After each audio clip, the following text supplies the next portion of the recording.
ഭാരതപ്പുഴയിൽ കന്നുകാലികൾ കൂട്ടത്തോടെ ചത്തുപൊങ്ങി. പട്ടാമ്പി മുതൽ തൃത്താല വെള്ളിയാങ്കല്ല് വരെയുള്ള ഭാഗത്താണ് സംഭവം. കുടിവെള്ള സ്രോതസ്സിൽ കന്നുകാലികൾ ചത്തുപൊങ്ങിയതോടെ ആശങ്കയിലാണ് ജനങ്ങൾ. 7ഓളം കന്നുകാലി ജഡങ്ങളാണ് ഭാരതപ്പുഴയിൽ ചത്തുപൊങ്ങിയത്. അസഹ്യമായ ദുർഗന്ധം വമിച്ചതിനെ തുടർന്ന് നാട്ടുകാർ നടത്തിയ പരിശോധനയിലാണ് പുഴയിൽ കന്നുകാലികളുടെ ജഡം കണ്ടത്. അറവിനായി കൊണ്ടുവരുന്ന കന്നുകാലികളെ കച്ചവടക്കാർ പുഴയിൽ ഇറക്കിവിടുന്നതിനെതിരെ നേരത്തെ തന്നെ വ്യാപക പ്രതിഷേധമുയർന്നിരുന്നു.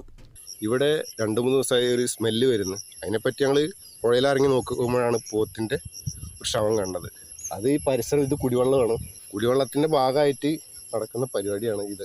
അതിലൊരു പോത്തിൻ്റെ ശവം വന്ന് അതിനെപ്പറ്റി കൂടുതൽ ഞങ്ങൾ അന്വേഷിച്ച് നോക്കുമ്പോൾ 2 പോത്ത് നമ്മുടെ വെള്ളിയാങ്കൽ ഷട്ടറിൻ്റെ ഭാഗത്ത് വന്നിട്ടുണ്ട്.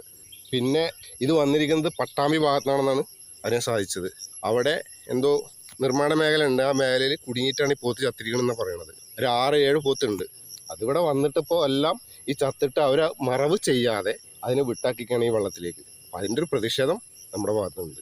ദിവസങ്ങളോളം പഴക്കമുള്ളതും പുഴുവരിച്ച നിലയിലുമാണ് ജഡങ്ങൾ. പട്ടാമ്പി തൃത്താല മണ്ഡലങ്ങളിലെ വിവിധ പ്രദേശങ്ങളിലേക്കും തൃശൂർ ജില്ലയിലെ പാവറട്ടി ഗുരുവായൂർ ഭാഗത്തേക്കും കുടിവെള്ളം വിതരണം ചെയ്യുന്ന പദ്ധതികൾക്ക് സമീപം പോത്തുകൾ ചത്തുപൊങ്ങിയത് വലിയ ആശങ്ക സൃഷ്ടിക്കുന്നുണ്ട്. കന്നുകാലികൾ ചത്തുപൊങ്ങിയ സംഭവത്തിൽ സമഗ്ര അന്വേഷണം വേണമെന്ന ആവശ്യമാണ് ഉയരുന്നത്.